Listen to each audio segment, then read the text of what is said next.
안녕하세요. 저는 결혼 7년 만에 자유의 몸이 된 30대 여성이에요.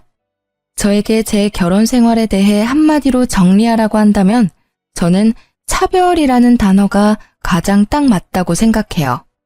정말 결혼 처음부터 끝날 때까지 시모에게 끊임없이 차별받았거든요. 듣고 보면 참 치졸하고 어이없는 일들인데 겪는 사람 입장에서는 엄청 기분 나쁘고 화날 일들이거든요. 그리고 그 과정에서 제 화를 더 돋우는 건 남편과 신우였죠. 시부를 제외한 나머지 시댁 가족들 덕분에 저는 이제 시자 달린 거라면 뭐든 싫은 사람이 됐네요. 지금은 이렇게 싫어하지만 연애 때 결혼 초반에는 저도 분명히 남편에 대한 사랑으로 가득했답니다. 남편은 저를 가정적인 사람이라 좋다고 했어요. 제가 가정적인 건 맞는 말이었거든요.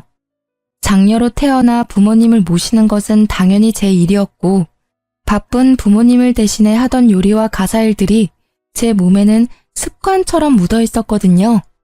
저도 딱히 남한테 해주는 걸 싫어하는 타입도 아니라서 자주 주변 사람들을 초대해서 최근 알아낸 레시피로 요리를 해서 대접하는 일도 많았으니까요. 솔직히 정말로 결혼을 하게 됐을 때는 살짝 겁도 났어요. 남편은 대기업 회사원이었고 저는 중소기업에 다니고 있었으니까요. 그것뿐만이 아니라 시댁이 잘 사는 것도 저에게는 조금은 부담스러운 일이었어요. 남들이 들으면 신데렐라라며 시집 잘 갔다고 하겠지만 저에게는 그 모든 것들이 낯설고 두려웠거든요.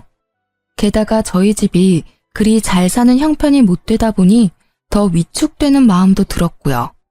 저희가 살 집도 시부 명의의 집이라는 걸 알았을 때는 정말 조심해야겠다 싶더라고요. 물론 저도 사람인지라 기분이 좋기는 했지만 그것도 잠시뿐이었어요. 바로 남편의 시댁 사랑 때문이었는데요.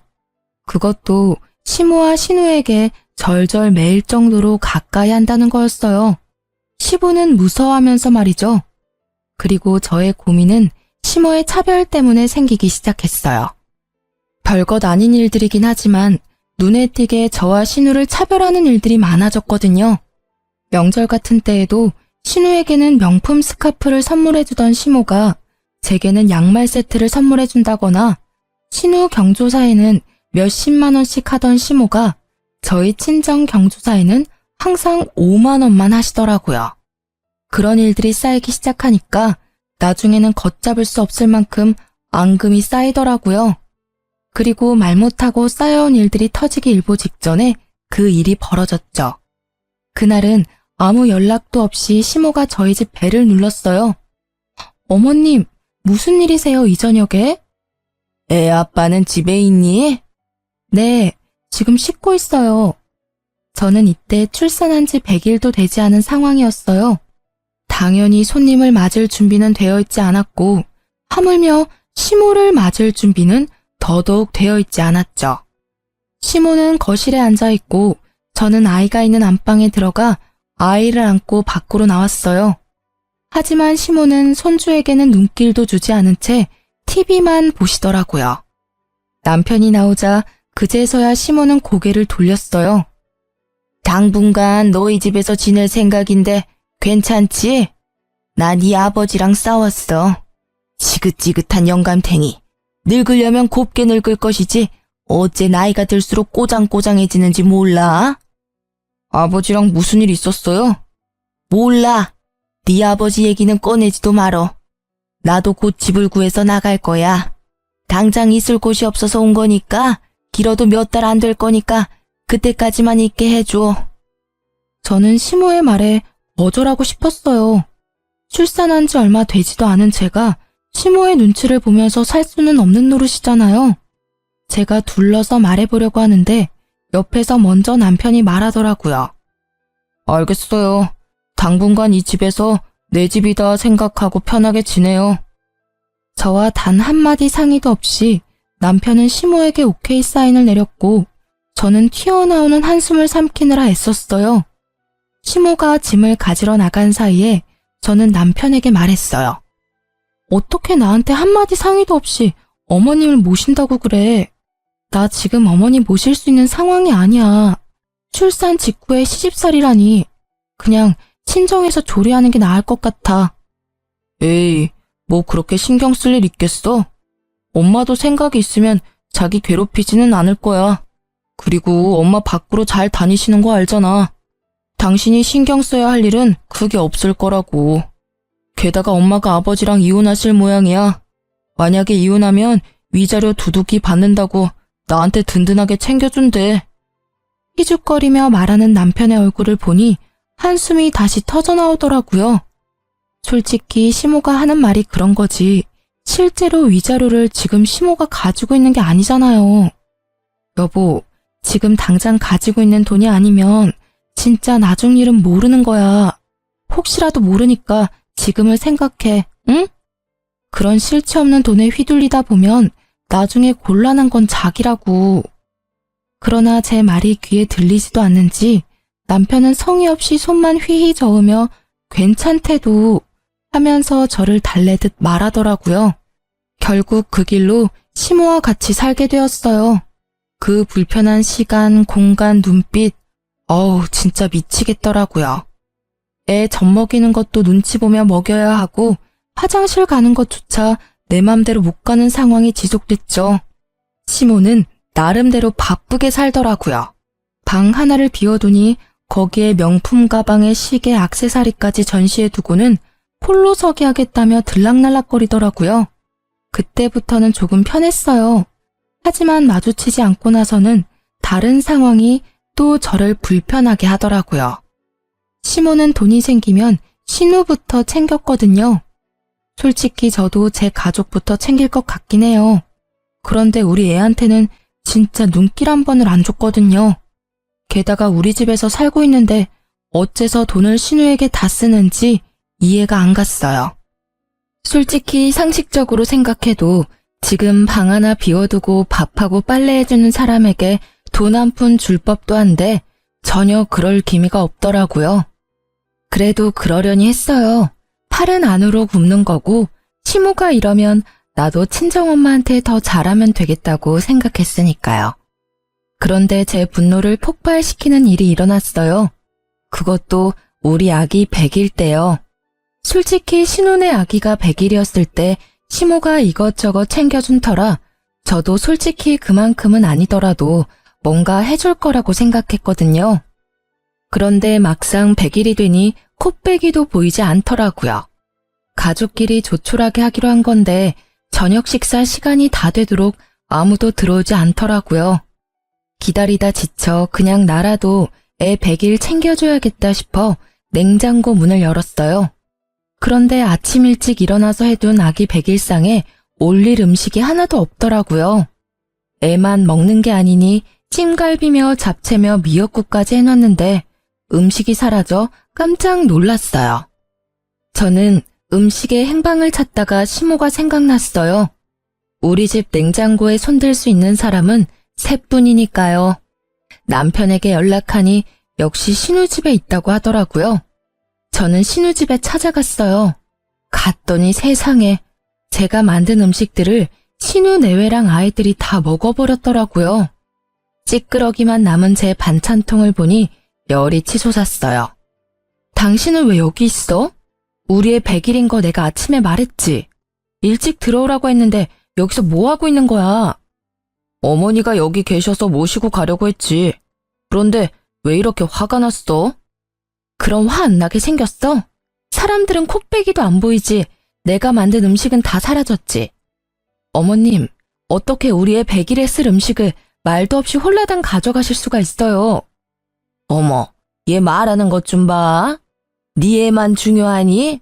나한테는 우리 딸 손녀도 귀해, 응? 너보다 내 새끼 뱃속에서 나온 애가 더 귀하다고. 너도 설마 내가 지금 돈 없고 백 없다고 나한테 뭐라 하는 거니? 너 그렇게 안 봤는데 정말 저속하다, 응? 어머님이 돈이 없기는 왜 없으세요? 그만한 명품들 있으면 웬만한 집 한 채 정도는 나오잖아요. 근데 이 상황이 정말 웃기잖아요. 내 새끼 음식 차려놨는데 어머님이 음식을 다 가져갔으니까 제가 화내는 건데 왜 이야기가 거기로 튀어요? 제 딸 음식을 대체 왜 가져가셨냐고요? 어머, 반찬 좀 가져갔다고 시어머니를 잡네 잡아. 꼴랑 몇 개 가져온 거 가지고 이 난리를 쳐? 그 반찬 몇 개를 만든 건 저잖아요. 게다가 신우한테 그렇게 퍼다 주시는 거 이해하거든요? 그런데 인간적으로 제가 만든 것까지 여기 가져오시는 건 좀 아니죠. 제가 어머님 밥 차리고 빨래하고 청소까지 다 해드리는데 이런 식으로 신우하고 차별하시는 건 너무하지 않아요? 게다가 손주들까지 차별하시잖아요. 차별이라니? 나는 없이 사는 너희 올케가 눈에 밟혀서 이러는 거야. 그리고 차별을 한들 네가 뭔데 나한테 그런 소리를 해? 네가 우리 집 사람이니? 넌 부혜자잖아. 없이 사는 신우요? 우리 집보다 평수도 넓은 데다 애도 하나뿐이고 남편은 돈 잘 벌어서 일도 안 하는 신우가 없이 살아요? 왜 이래 당신? 그만 좀 해. 왜 이렇게 심술궂게 굴어? 그것도 누나 집까지 와서. 너도야. 넌 도대체 어느 집 가장이니? 애 100일에도 늦도록 남의 집에 가 있는 네 꼴은 정상이냐? 애 100일상 뺏긴 걸 버젓이 보고도 누나 집에서 있는 게 좋으면 그냥 누나 집에서 지내. 어머님도 마찬가지고요. 저는 집에 돌아와서도 화를 삭히지 못했고 복수를 하기로 했어요. 그냥 시모가 나갔으면 하는 마음으로요. 시모 생일이 하루 앞으로 다가왔을 때 저는 시모가 보는 앞에서 음식을 가득 했어요. 꼬막, 조기, 찜갈비에 전까지. 아침부터 점심까지 꼬박 음식을 만들었는데 시모가 제 앞에서 한마디 하더라고요. 내 생일이라고 챙기는 건 좋은데 그렇다고 저번에 내가 화낸 일이 풀릴 거라고 생각하지는 마. 네가 이렇게 아양을 떨어도 난 안 넘어가. 그 말에 저는 속으로 웃었어요. 그리고 시모가 방으로 들어가자 그 음식들과 반찬까지 탈탈 털어 친정으로 가지고 갔죠. 친정에서는 무슨 잔치하냐며 좋아하셨고 그렇게 먹고 즐기다가 저녁 무렵이 됐죠. 남편에게 전화가 오더라고요. 엄마 생일인데 어디서 뭐하고 있는데? 그리고 아침에 하던 음식들은 다 어디 갔어? 밥이라도 먹으려니 반찬이 하나도 없잖아. 아침에 하던 음식? 그건 죄주인 찾아갔지. 친정에 갖다 주려던 거였어. 집에 반찬 없으면 시켜 먹어. 당신 그걸 지금 말이라고. 됐고 빨리 들어와. 엄마 지금 쫄쫄 굶고 계시거든. 그러니까 시켜 먹으라니까. 나 오늘 늦게 들어갈 거야. 아니, 아무리 그래도 시어머니 생일에 생일상도 안 차리는 며느리가 어딨어? 내 새끼 생일 음식 가져간 사람이 누군지 잊었어? 다들 자기 가족만 챙기는데 나도 내 가족 좀 챙길게. 뭐가 나빠? 그니까 나 찾지 말고 가족끼리 오붓하게 지내. 나도 가족끼리 오붓하게 지낼게. 저의 빈정거림에 남편이 먼저 전화를 끊었더라고요. 그러면 누가 무서워할 줄 알았나 봐요. 저는 실컷 놀고 저녁 늦게 집에 들어갔어요. 시모가 깨어있더라고요. 저를 보더니 역시나 한 소리 하셨죠. 시모 생일도 안 챙기는 며느리가 여길 왜 들어와? 어이구, 내가 복이 없는 년이지. 생일에 미역국도 못 먹는 내가 무슨 복이 있어. 내가 전생에 뭔 죄를 지었길래 이런 생각 없는 며느리가 집에 들어왔나 몰라? 어머님, 섭섭해하지 마세요. 어머님이 하시는 대로 그대로 제가 해드렸잖아요. 그리고 전생의 죄는 제가 지었겠죠. 제가 해놓은 음식이며 물건이며 싹 다 누가 가져가는 팔자라니. 도대체 무슨 죄를 어떻게 지었길래 매번 이렇게 남 좋은 일만 하나 모르겠네요. 그쵸? 한껏 빈정거리는 제 말에 시모는 부들부들 떨며 말을 잇지 못하더라고요. 이렇게까지 하고 싶은 생각은 없었는데 아침에 시모에게 들은 말 때문에 화가 나서 말이 막 나와버리더라고요. 그런데 그 뒤로 음식이나 물건을 신우에게 가져가는 일은 없어졌어요. 그렇지만 매번 자기가 위자료 받으면 너한테는 절대 못 준다며 중얼거리더라고요. 저는 솔직히 그깟 돈 필요 없으니 빨리 우리 집에서 좀 나가줬으면 좋겠다는 생각만 들었죠. 그렇게 시모와 싸우고 한 달쯤 지났을 때 시모가 저와 남편을 불렀어요. 내가 가만히 생각해보니 며느리가 주는 눈칫밥도 이제는 먹고 싶지 않고 이래저래 억울한 일이 많으니 이 집에서 나가 새로 거처를 마련할 생각이다. 그러니 내가 들어갈 곳의 전세금을 너희가 마련해. 시모의 그 말에 저는 어이가 없어서 입이 떨어지지도 않더라고요. 어느 정도 생각하고 있으세요? 못해도 1억은 너희가 해줘야 되지 않겠니? 혼자 살아도 제대로 된 곳에 들어가려면 그 돈도 모자라긴 하지만. 어머님, 그럴 필요가 뭐 있겠어요? 차라리 그냥 집에 돌아가시는 게 괜찮을 것 같은데요. 솔직히 각방 쓰는 거나 별거나 뭐가 달라요? 이번 기회에 가서 이혼 결정 지으면 될 것 같은데. 난 그 집엔 절대 안 들어가. 내가 미쳤니? 그 양반이랑 다시 얼굴 마주하게?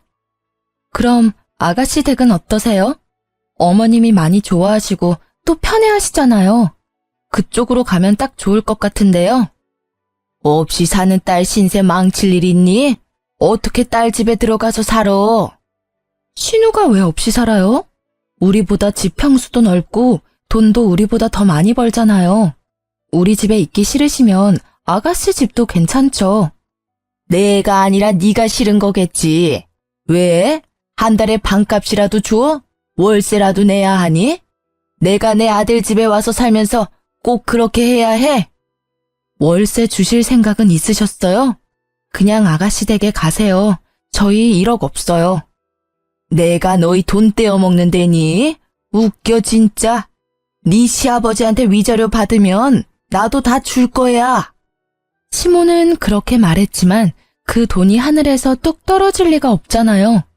저는 육아휴직, 남편 혼자 버는 데다가 저축해놓은 돈도 많이 없는 상황에서 저는 반대할 수밖에 없었어요. 조금만 시간을 줘봐요. 돈을 마련할 방법이 있는지 좀 알아볼게요. 반대하려는 저를 말린 건 남편이었어요. 무슨 생각이 있어 이러나 보다 싶어 방에 들어갔을 때 물어봤어요. 당신이 무슨 돈이 있어서 해드린다는 거야? 진짜 해드릴 거야? 그냥 시간 끌기야. 대놓고 안 된다 말 못하잖아. 그 사이에 누군가는 해결해 주겠지. 남편 말은 그냥 이 상태 그대로 지켜보자였어요. 저는 빨리 나갔으면 해서 좀 실망했지만 이해하려고 했어요. 그런데 그날 이후 시모의 명품 쇼핑이 심상찮더라고요. 무슨 돈이 생겨서 저러나 싶었는데 신우가 좋나 보다 했었거든요. 시부와 살 때도 명품 쇼핑을 자주 했던 터라 별 신경 쓰지 않고 있던 저는 며칠 뒤 깜짝 놀라고야 말았어요. 제 자산관리 어플에 제가 쓰지도 않는 카드 내역과 카드론 내역이 있었거든요. 처음에는 오류인가 싶었는데 아니더라고요. 그 카드는 제가 만들어서 초창기에 조금 쓰다가 최근에는 쓰지 않고 내버려둔 카드였어요. 더 좋은 혜택의 카드가 나와서 그걸 그냥 둔 것인데 그게 왜 사용됐는지 알 길이 없었어요. 저는 부랴부랴 카드부터 찾았어요. 그런데 본래 있어야 할 자리에 카드가 없더라고요. 혹시나 싶어 저는 카드사에 들어가 쓴 내역을 훑어봤어요. 그리고 그 카드가 시모 손에 있다는 걸 알게 됐어요. 시모가 산 가방이 카드 내역에 떡하니 찍혔더라고요. 저는 뒤통수를 한 대 맞은 기분이었어요. 이 얼얼한 배신감.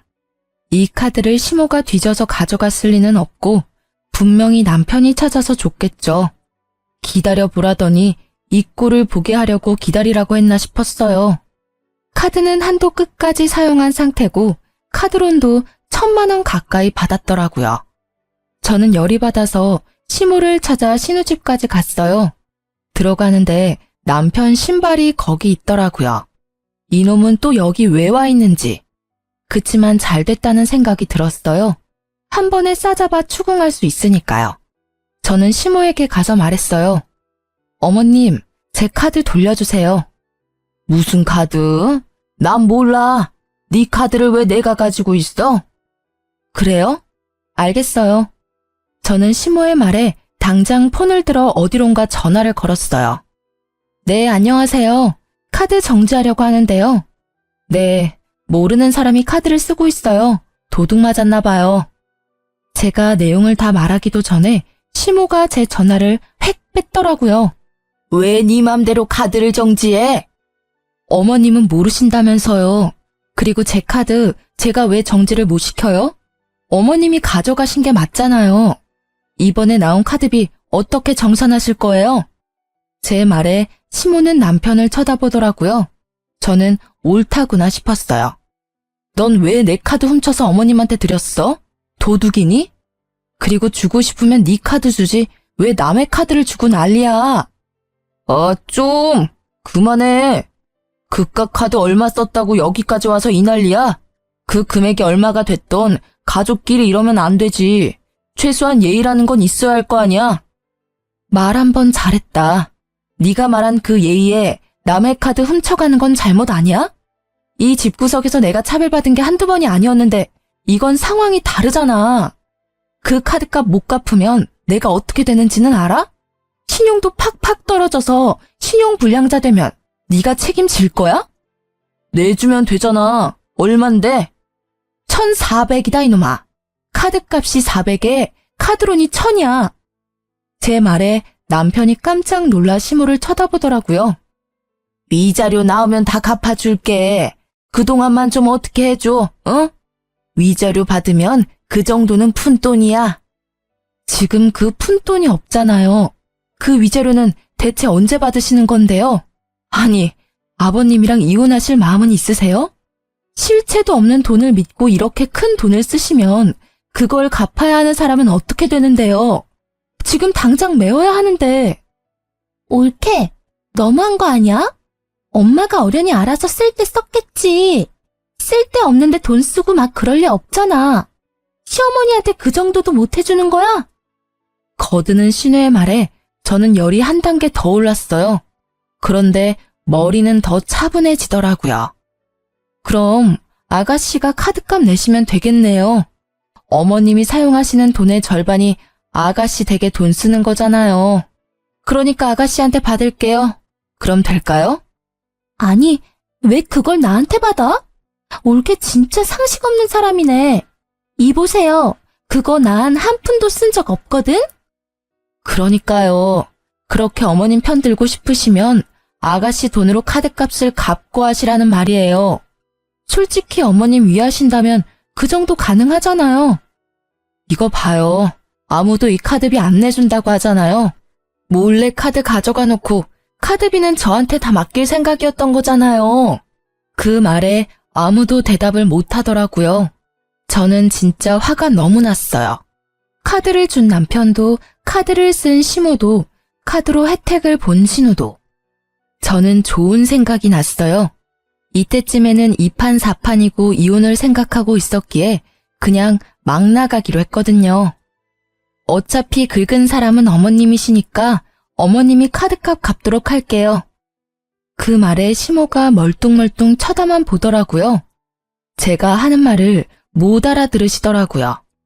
아니, 자기는 낼 생각이 없는데 지가 저런들 무슨 상관이야? 이런 표정이었죠. 저는 그런 시모의 표정을 뒤로하고 남편에게 말했어요. 곧 이혼 서류 갈 거니까 알아서 해. 남편이 뒤에서 소리쳤지만 저는 무시하고 집으로 돌아왔어요.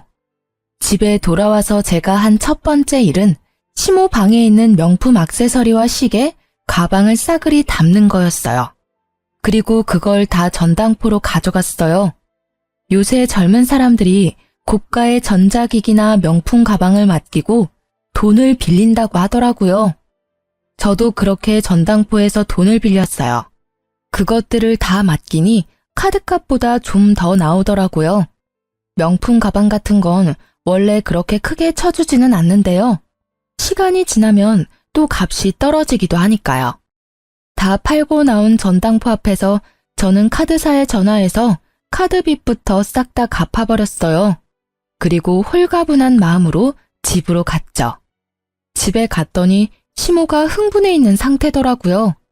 이제껏 이런 모습은 본 적이 없을 정도로요.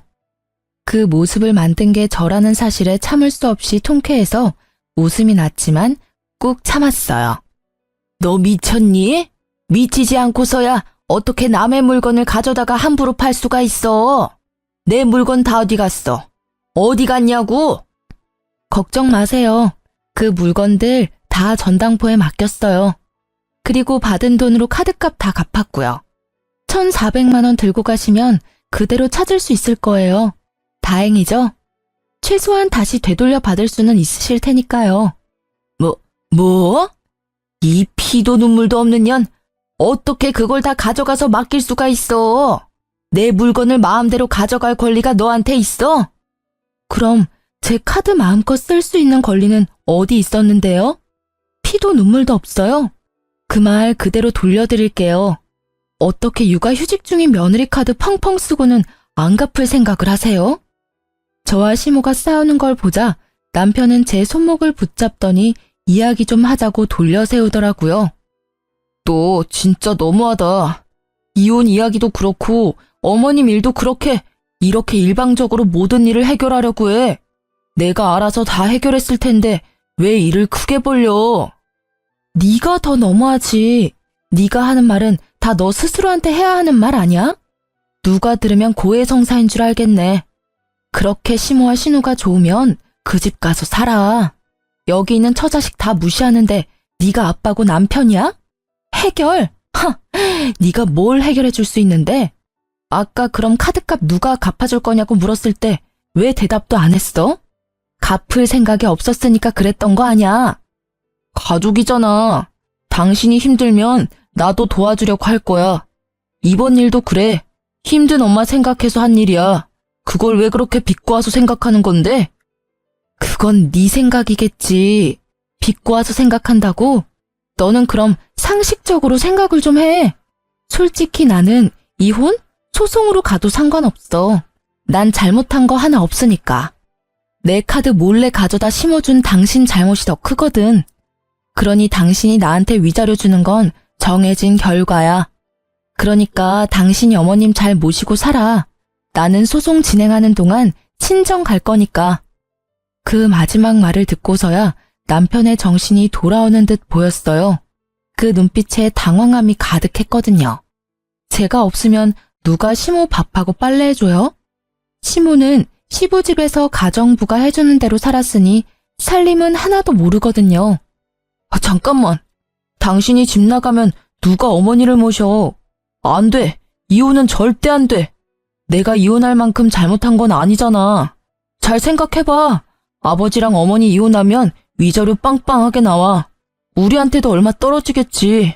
근데도 진짜 이혼할 거야? 난 돈 필요 없어. 지금 당장 가정부가 필요하면 용역업소에 연락해. 저는 그렇게 말을 던지고는 그 자리에서 바로 시부에게 전화했어요. 아버님, 찾아뵙고 말씀드려야 하는데 지금 경황이 없어서요. 저희 부부 이혼하려고요. 제 전화에 시부는 가족 전원을 집으로 부르셨어요. 한 번은 거쳐야 할 일이었죠. 시부는 아무것도 모르는 눈치였어요.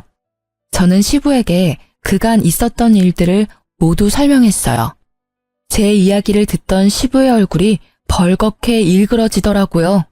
그리고 그와 반대로 시모의 얼굴은 헬쓱하게 질렸고요. 이 옆에 내가 이혼 전에 별거 하자고 하더니 기어이 아들 집에 기어 들어갔어? 아니 얻어먹으려고 갔으면 조용히 잘 있을 것이지. 왜 분란을 만들어서 애들 이혼 이야기까지 나오도록 만들어? 내가 왜? 뭘 잘못했어요? 그래, 100번 양보해서 내가 잘못했다고 쳐. 그런데 내 물건 가져다가 멋대로 판 며느리도 잘못했잖아요. 근데 왜 나한테만 난리예요? 아버님, 그 물건 판 거 아니고 전당포에 맡긴 거예요. 그 돈으로 제 카드빚 갚았고요. 결제일이 코앞이라 어쩔 수 없는 선택이었고 사실 그 카드값만큼 가져가면 다시 되돌려받을 수 있어요. 그러니 엄밀히 따지자면 판 건 아니죠. 옳게. 아무리 그래도 사람 물건을 마음대로 가져갈 필요가 있었어? 아가씨, 그렇게 어머님을 위한다면 지금 당장이라도 전당포에 맡겨놓은 명품 다 찾아오시면 되잖아요. 본인 돈으로. 어머님 목숨보다 소중한 거라잖아요. 딸이 돼서 그것도 못해줘요? 그것보다 배는 받아오셨으면서. 제 말에 결국 시모도 신우도 입을 꾹 닫더라고요.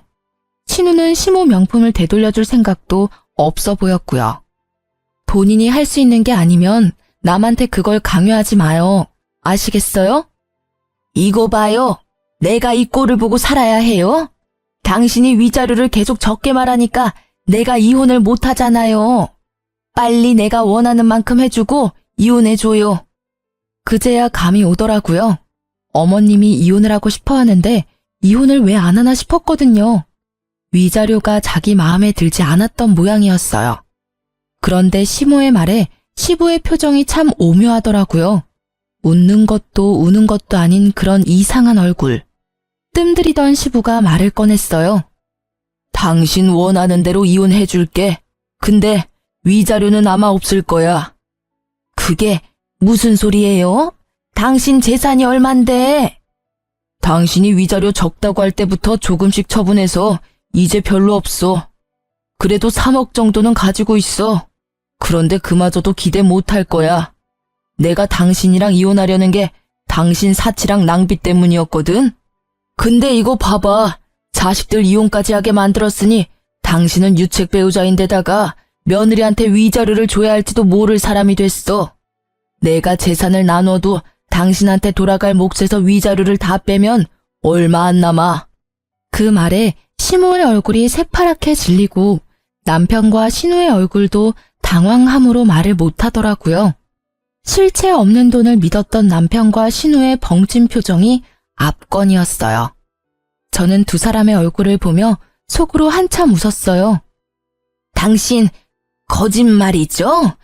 설마 그 돈, 땅 다 팔았어요? 아니지. 팔면 돈이라도 남을 텐데 그거 다 어쨌어요? 어쨌긴 기부했어. 아깝기는 했는데 당신한테 뺏기는 것보다는 기분이 훨씬 낫더라고. 적어도 밑 빠진 독에 물 붓는 느낌은 아니었으니까. 그게 말이 돼요? 진짜 내 돈, 내 위자료 어디 갔냐고요? 당신 나 속일 생각하지 말아요.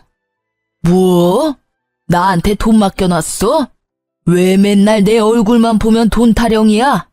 내가 번 돈 집에서 펑펑 쓰기만 하고 한 푼 모아놓은 것도 없는 주제에 어디서 돈돈거려?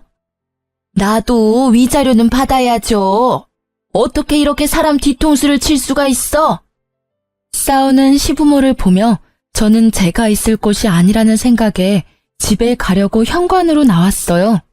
그런데 그때 남편과 신우가 제 뒤를 쫓아와 구두를 신으려고 하더라고요. 딱 보니 시모 버리고 도망가려는 꼴이더라고요.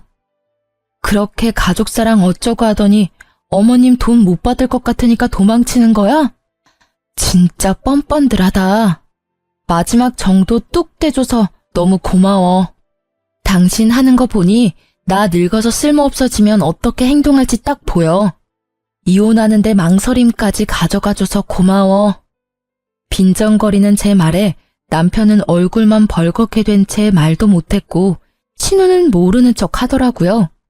나중에 들으니 시모는 결국 빈털터리로 내쫓기게 됐고 전 남편은 집을 시부에게 반납하고 시부 집에 들어가 살게 됐다고 하더라고요. 이후 저는 합의로 이혼을 잘 마무리하게 됐어요. 소송으로 갈 줄 알았는데 합의가 된 이유는 시부 덕분이었어요. 남들 눈을 많이 신경 쓰시는 분이었거든요. 저는 그 이후로 시자가 달린 건 진절머리가 나서 가까이 하고 싶지도 않더라고요. 그래서 연애도 하지 못하고 있는 중이죠. 시부에게 받은 돈과 위자료로 받은 돈을 합치면 지방에 방 하나 전세받을 정도는 돼서 지방 내려가려다가 아픈 친정아버지 때문에 친정에서 지내기로 했어요. 손주가 있으니 집안 분위기는 더 좋아졌죠. 이혼한 지 3년이 지났을까요? 그해 가을 추석을 앞두고 친정아버지의 지병 때문에 아버지를 모시고 병원을 방문하게 됐어요. 그리고 그곳에서 전 시모와 전 남편, 전 신우와 마주쳤어요. 상대방은 우리가 온 건지도 모르고 싸움에 한창이더라고요. 듣고 싶지는 않았으나 들려오는 대화를 유추해보니 전 시모가 위암에 걸려 입원해야 하는데 둘 다 자기가 못 모신다며 서로 떠넘기고 있었어요. 신우는 자기 혼자 사는 집이 아니라 돌볼 수 없다고 하고 전 남편은 시부가 싫어해서 모실 수 없다고 하더라고요. 그 사이에 끼인 시모의 표정이 피곤과 절망으로 절어있는 게 한눈에 보이더라고요. 그걸 보지 못한 채 두 남매는 싸우기에 급급했어요. 아니, 누나가 더 많이 받았잖아. 나는 엄마 때문에 이혼까지 했다고. 그것만 아니었으면 봐줄 사람도 있었겠지. 내가 뭘 더 받아? 얘 웃기는 소리 하고 있네? 게다가 이혼한 건 네 잘못이지 왜 남한테 뒤집어 씌워? 결혼 전에는 나보다 네가 더 많이 엄마한테 받지 않았어? 내가 월세 내잖아. 매달 내는 것도 얼마나 많은지 알아? 얼마 안 되는 월세 내주면서 나한테 생색내는 거야? 그럼 월세 앞으로 내가 낼 테니 네가 엄마 돌보면 되겠네. 전 시모는 두 사람을 피해 조용히 대기석으로 와서 앉더라고요. 바로 저희 옆자리였는데 저희는 신경을 쓰지도 못하더라고요. 그때 친정아버지가 한 말씀 하셨어요. 너 이혼한 거 참말로 잘한 짓이다. 저런 집구석에 있었으면 저 시모 간병은 너 혼자 다 했을 팔자 아니냐? 그랬을지도 모르죠. 근데 지금은 저 집 식구 아니잖아요. 그제서야 시모는 저희를 눈치챈 듯 하더라고요. 순간 깜짝 놀라던 얼굴이 곧 팔짱을 낀 아버지와 저를 보더니 부러움으로 물들어가는 게 보였어요. 큰 병 얻은 건 유감입니다만 긴 병에 효자 없는 거 아시지요? 본인 앞날은 본인이 잘 챙겨야 하겠네요. 친정 아버지의 말에 전 시모가 눈시울을 붉게 적시며 말하더라고요. 그러게나 말이에요. 내가 무슨 짓을 했는지. 며느라가 내가 참 잘못했어. 내 배 아파 낳은 자식들이 아픈 엄마 안 돌보려고 싸우는 걸 보니 이 세상 헛살았다는 생각밖에 들지 않아. 네가 있었으면 이런 비참한 꼴도 당하지 않았을 텐데. 누구든 그 집에 며느리가 있으면 며느리만 죽어났겠죠. 그렇게 애지중지 자식들만 챙기면 뭐해요? 인간들이 돈 없는 엄마는 이제 엄마로도 안 보는데. 마음을 좀 더 곱게 쓰셨으면 애초에 며느리 차별을 안 했으면 낙동강 오리알 신세는 면했을지도 모르죠. 그래, 다 내 잘못이고 다 미안해. 너 우리 아들이랑 다시 결혼해서 날 돌봐줄 수 없겠니? 이러다 진짜 요양병원에 죽을 때까지 갇혀 지낼지도 몰라. 시모의 말에 먼저 반응한 건 친정 아버지였어요. 끔찍한 소리 그만하세요. 이게 무슨 경우 없는 소리입니까? 예? 남의 귀한 딸 데려가서 흠집 내놓고 만신창이 만든 거 사과는 못할 망정 이제와 제 몸 아프다고 우리 딸한테 수발 들라고 하는 게 말이 되냐고요. 세상에 어이가 없어서. 그쪽 집안에서는 우리 딸이 눈에 못 미쳐도 우리 집에서는 곱게 자란 귀한 딸이라고요. 사람이 염치라는 게 있으면 말이야 저런 소리를 하지 말아야지. 아프다는 걸 핑계로 어떻게 내 귀한 딸한테 말도 안 되는 요구를 할 수 있어요? 인간이 덜 됐지. 지금 시대가 어느 때인데 며느리한테 병수발을 시켜? 아니, 그걸 이유로 재혼을 하라니 말이 되는 소리를 해야 말이지. 친정 아버지의 분노가 하늘을 찌르더군요. 제가 처음에 이혼했다고 했을 때는 죽어도 그 집 귀신이 되어야 한다며 저에게 한 소리 하시던 아버지였지만 아버지도 시모의 말에 버럭하시고 말았던 거예요. 제게 들었을 때는 과장된 부분이 있을 거라고 생각하셨던 것 같아요. 그리고 이런 이야기는 양쪽 이야기를 다 들어보지 않으면 진실을 알기 어렵다며 저에게 말하기도 하셨거든요. 아버지 입장에서는 제가 별거 아닌 일에 참지 못하고 이혼을 결정한 거로 보였을 테니까요. 그런데 직접 만난 시모의 생각보다 더 뻔뻔함에 아버지도 제가 한 말들이 모두 거짓이 아니라 진실이라는 걸 알게 되셨어요. 우리 딸 절대로 다시 못 줘요. 내 눈에 흙이 들어가도 안 됩니다. 저런 집구석에 들어가서 평생을 수발 들라고 할 거면 아예 우리 집에서 처녀 귀신으로 죽게 만드는 게 낫겠소. 결국 아버지의 호통에 시모는 말을 더 이상 잇지 못했어요. 그리고 아버지의 큰 소리에 피가 나도록 싸운 두 남매가 저희 존재를 눈치채고 가까이 다가왔어요. 오랜만이네. 엄마가 또 무슨 이야기 했어? 병수발 들어줄 사람 없다고 나더러 당신이랑 재결합하래. 그 소리에 우리 아버지가 버럭하셨고. 그 말에 전 남편의 얼굴이 확 일그러지더라고요.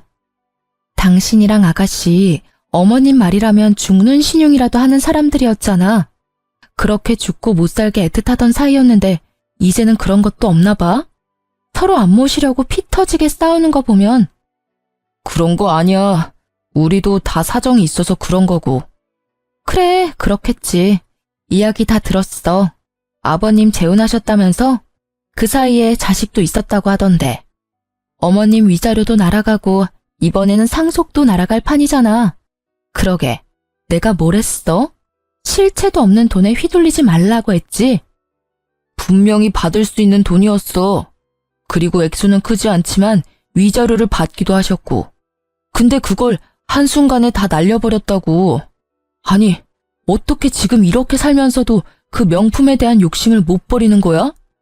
누나도 나도 불안하니까 카드나 현금을 못 주는 거야. 저번에도 내 카드로 쓴 돈 생각하면 진짜.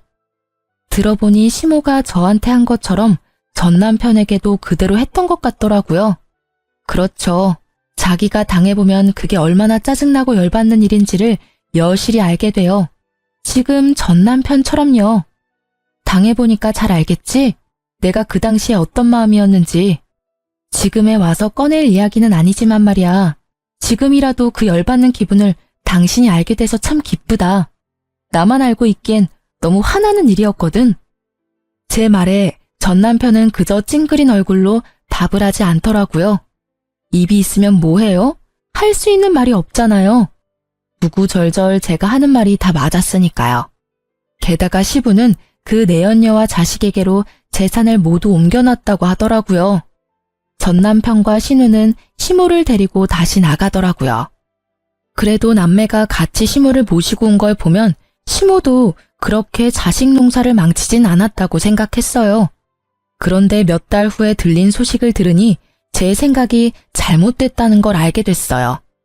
두 사람은 참 끝까지 자기들 생각만 했고 시모는 자식을 잘못 키운 벌을 받았더라고요.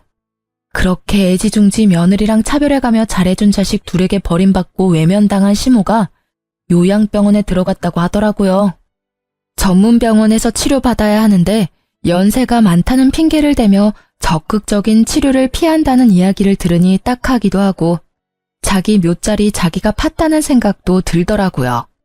그 이후로 그 사람들의 소식을 들은 적은 없어요. 솔직히 더 이상 관여하고 싶은 생각도 없고요. 지금 저는 그 어느 때보다도 충만하게 하루를 보내고 있거든요.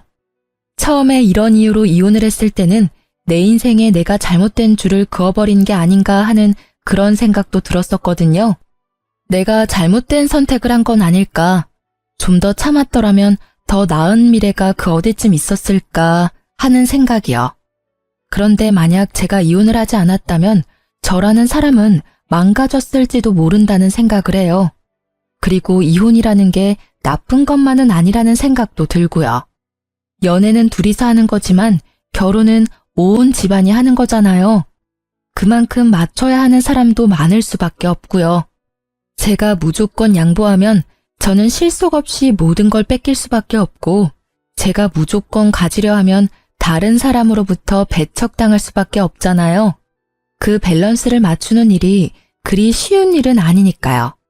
솔직하게 말해서 다른 가족 구성원과 트러블이 있더라도 남편이 제 몫을 다해 저와 소통해준다면 굳이 헤어질 필요까지는 없었을지도 몰라요. 하지만 저 같은 경우에는 시댁 구성원들은 거의 다 저를 밀어내는 상황이었으니까요. 이럴 때는 과감하게 행동하는 것도 나쁘지는 않다고 생각해요. 현실적인 문제가 있지만 그것이 나의 정신적인 고통과 과도한 스트레스를 포기할 만큼의 문제는 아니라는 생각도 했으니까요. 그 당시 저에게는 나부터 살고 봐야지 라는 이기적인 마음이 있었지만 아무도 저를 위해주지 않는 그곳에서는 저라도 저를 챙길 수밖에 없었어요. 그리고 그 결과 저는 새로운 삶을 살고 있는 거죠. 예전만큼 풍족하진 않아도 제가 하고 싶은 걸 하고 제가 하기 싫은 건 하지 않는 생활만으로도 마음이 편하고 만족스러워요. 이렇게 제 이혼 과정에 대한 이야기를 하고 있으면 지금은 지인들과 농담도 하고요. 한동안은 이혼, 돌싱 이야기만 들어도 스트레스였는데 말이죠. 지금은 이렇게 사연글을 보낼 정도의 소재거리 정도가 된 거죠. 제 글을 읽고 함께 즐겨주신다면 저도 기쁘답니다. 이렇게 긴 글을 쓰는데 어색한 점도 있었지만 함께 나누고자 하는 마음으로 써보았어요. 읽어주신 분들 모두 감사의 마음을 전합니다.